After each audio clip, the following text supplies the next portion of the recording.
Hey everybody, this is Alex Merced from alexmerced.com, and this video I'm going to hit a much more sensitive topic, and that is the topic of like Charlottesville, the alt-right, Antifa, all that, okay? And I'm going to put that to the side for a moment to set it up, because what I want to kind of get across is sort of the libertarian perspective on hate, conflict, violence. Bottom line is, one of the things that's sort of the most antithetical to libertarianism is violence, and conflict and hate often lead to the initiation of violence. What happened in Charlottesville was violence that came out of hate and conflict, and I fully condemn it and condemn the circumstances which created that violence.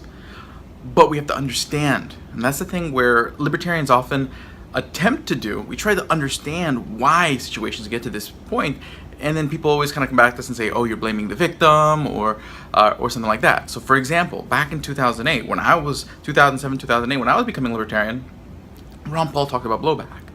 How basically, while the act of radical terrorists and radical ideologies, the violence that comes from them, is bad and should be condemned, our actions in the Middle East, our sort of engaging in that conflict that was instigated just made it worse, okay? And if anything, it created more radical ideology, more radical terrorism, okay? So it wasn't to justify that radical ideology, it was condemning that radical ideology, but it was saying that the way to prevent it from growing is not to feed more fire to that fire, by not feeding fuel, because radical groups, they thrive on being able to recruit.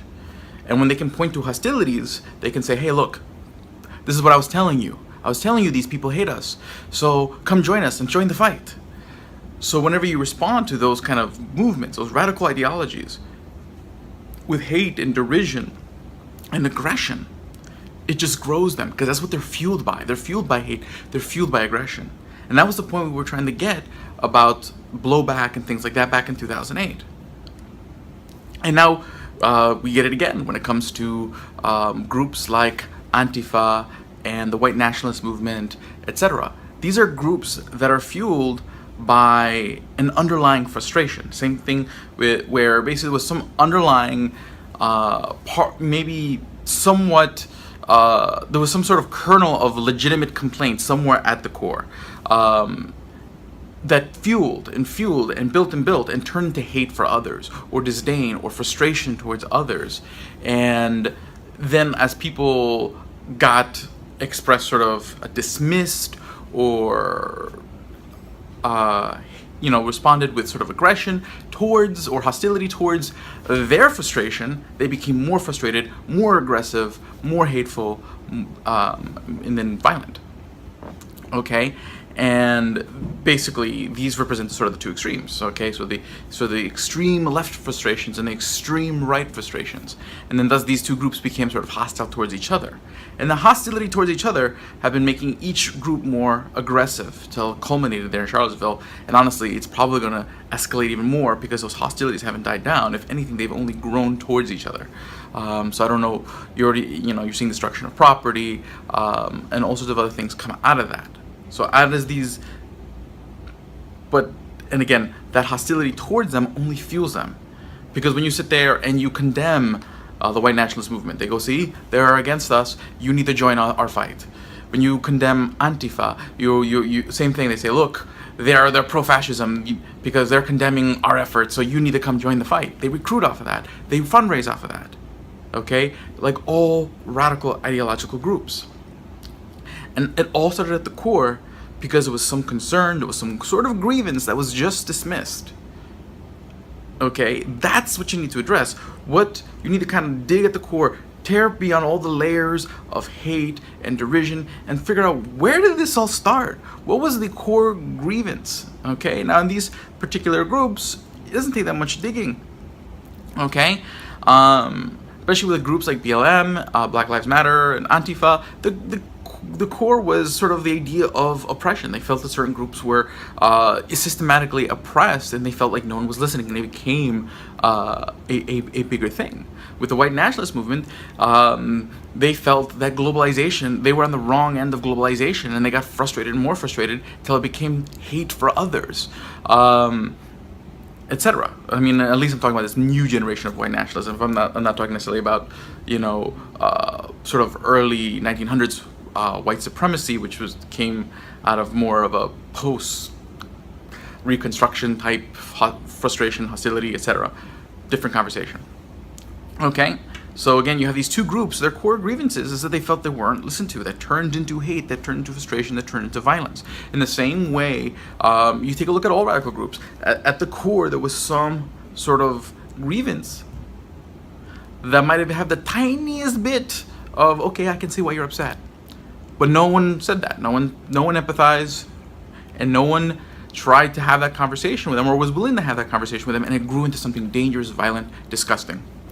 And libertarians try to understand that, because they know that if people just approach with aggression, if people just approach with hate, it just creates more hate, it creates hostilities, it creates the type of conflict and violence and anger that we're seeing in the Middle East, per se. Okay, and in other places around the world, where basically people who just don't want to listen to each other, who don't want to come to the table, just keep upping the ante. I mean, take a look at North Korea and the U.S. right now.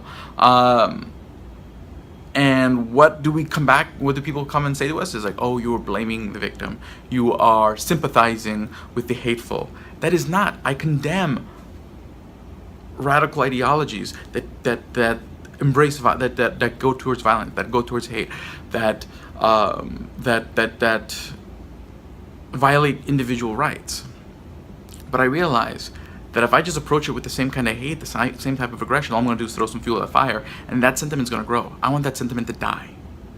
But that has to be done by understanding what took it to get there, and trying to see if you can just pull out the roots, pull out the seeds, so that way it stops growing, instead of just cutting leaves off and letting it just continue to bloom. So this is, I think, a misunderstanding that a lot of people are having with libertarians right now. I know I've gotten blocked by very good friends because I don't want to be aggressive. I don't want to be hateful. I want to fight back hate with love by saying, hey, you know what? I love everybody. I want everyone to be part of the world that we can build. I want us to respect each other's rights, respect each other's property, respect each other's bodies. Okay? I know that oftentimes life isn't always fair, that there are people who are systematically oppressed by the rules. I want to change those rules. I want to reform drug laws.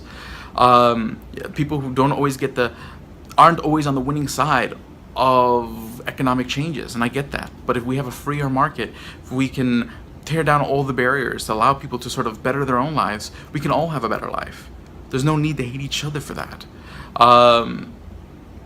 But that's what I want to get to. I want to get to that conversation where we can change the actual things that address the frustrations we have, instead of just taking our frustrations out on each other and hating each other and being angry at each other.